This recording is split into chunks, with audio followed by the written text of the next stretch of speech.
Welcome back to the channel, everybody. Thanks for watching the video, and for the new subscribers out there, I really do appreciate it. Got a lot going on. It's about a week until Christmas. Got a lot to cover. Thought I'd bring you guys along, give you an update on the homestead. It's been a couple weeks since the last video. Show you guys what I've been working on and maybe a little bit of current affairs. So first of all, the pigs that were behind me are gone. Took them to the processor a few days ago, so should be getting them back in a week or two.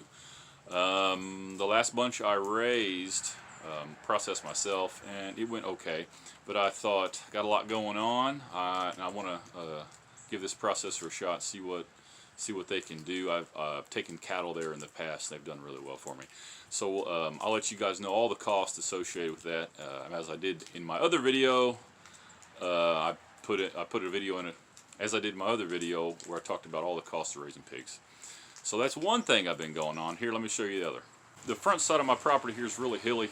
I know it's a ways away, but it's raining right now, and I'm under the lean-to trying to stay dry. So you can see the posts and stuff I've put in here.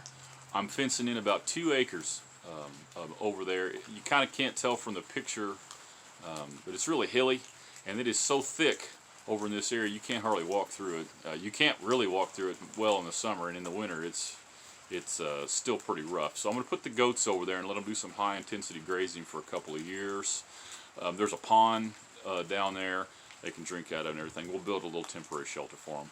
But that's been the plan for a long time, is to put the goats over there and let them do what they do best, which is clear ground. And that's what they did for us up in the front where we're running our cattle now. So I got 7 goats. We'll put them over there. That probably will be enough for 2 acres, but we'll see. We might have to add a little bit to the herd. So those are the 2 major things going on, and I was wanting to show you guys the root cellar again, and I'll tell you why.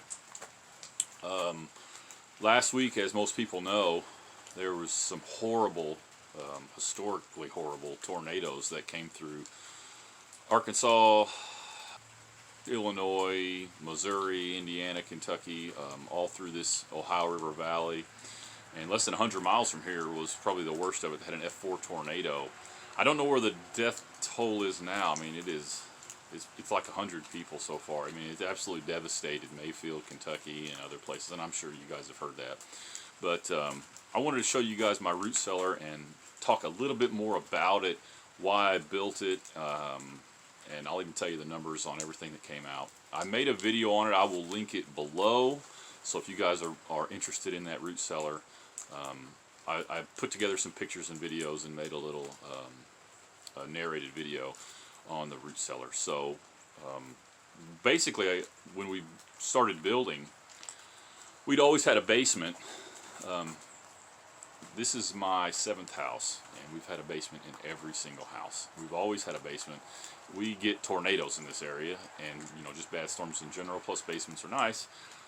But when I went to build, talking with builders, the labor rate has gone so high, and basements are like a high labor endeavor, really.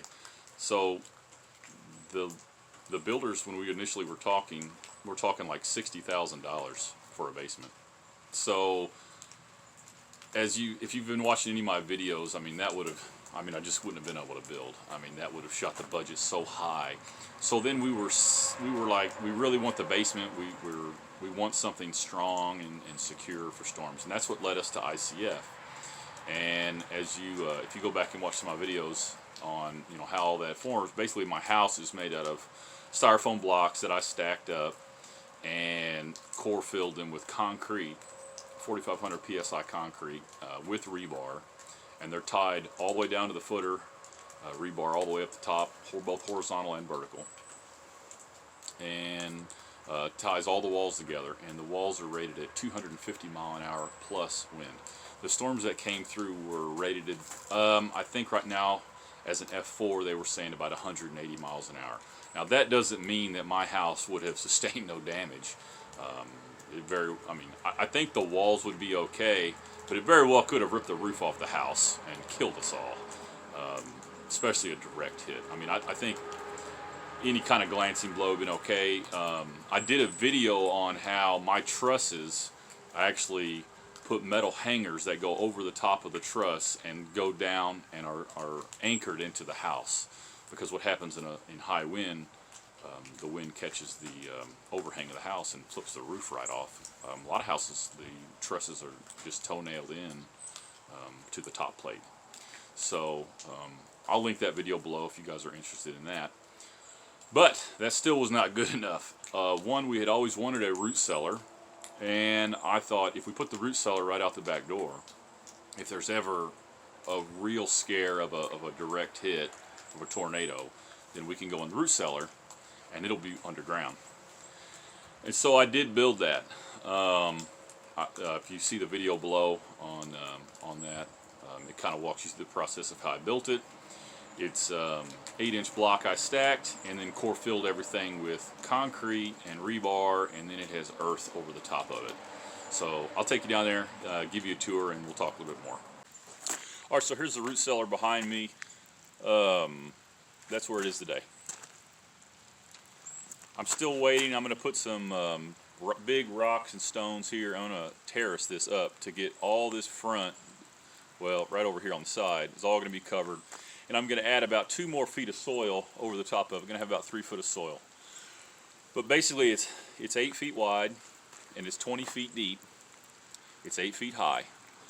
And it's basically completely encompassed by poured core-filled 8-inch block and then a poured roof, which here I'll show you a little bit.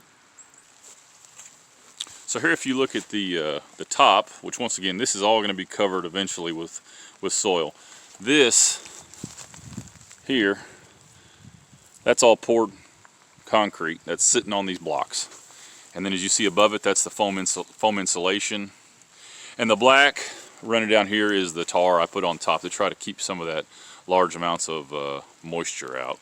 And then I built basically a little parapet wall here to hold the soil back. And as that soil, we add more, I'll just taper it up and then across the top. That pipe in the back is a vent hole for air going out, and this one up here is for air going in. And the gray piece of conduit over there is to bring electric in, so I can add lights and a few other things.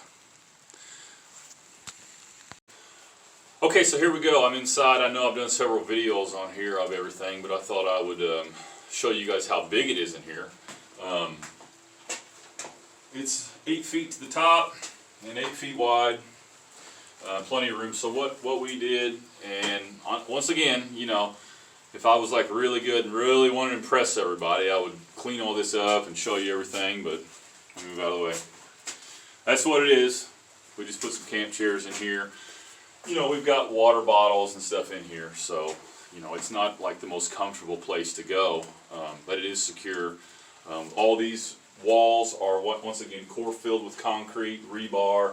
The top, which let me adjust it here. What I did was I put plywood across the top and these 2x4s to hold the plywood in. They're mounted to the walls, and then I had reinforcements when I poured this, and that's what gave us the strength while the concrete was wet. And I decided to just leave these 2x4s and that marine grade plywood, 3/4 inch. I think I paid like $90 a sheet for that. That was when it was the absolute highest.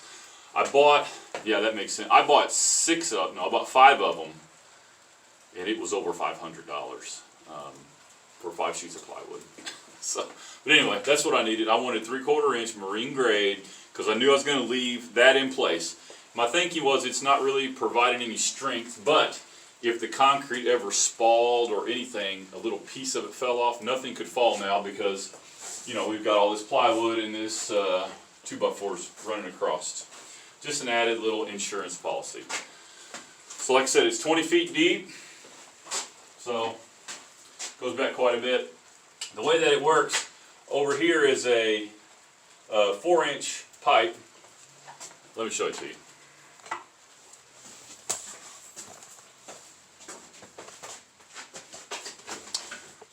I know, it's bad lighting, we don't have any lighting here.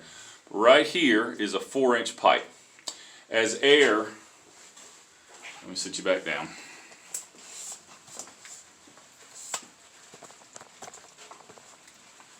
So as air heats up, in the root cellar, it naturally wants to go to the top, and it leaves there. and then the air inlet is on the front. That way we're circulating air from the front to the back all the time.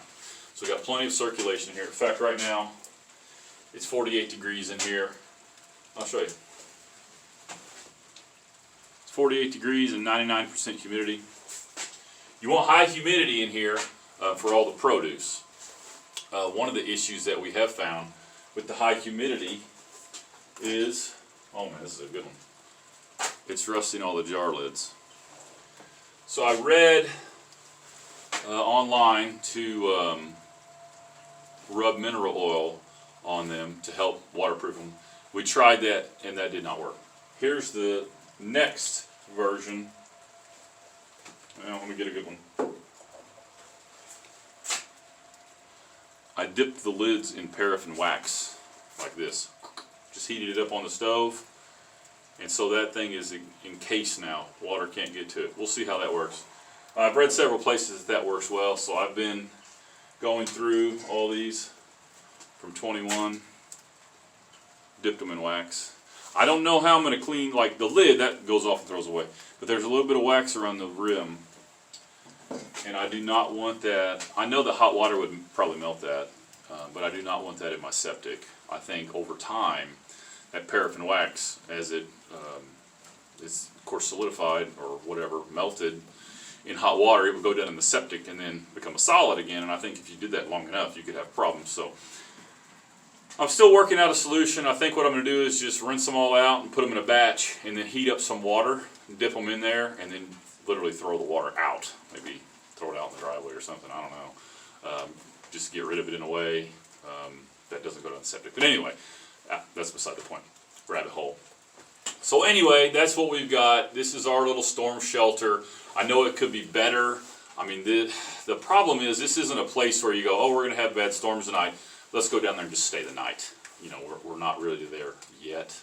And I assume people know this, but when you live out in the country, you don't really have storm sirens. So we don't really know when it's getting bad. I mean, you can do weather alerts, but I don't know about you guys. I've had those before, and I guess it's the best of intentions, but you know, I'm trying to sleep. The thing's going off because there's like an Amber Alert on a kid that's missing 600 miles from me, or a Silver Alert for somebody's escaped from a nursing home, you know, whatever, which, you know, I know I sound bad, but it's like, look, tell me when the tornado's going to come through here and kill me.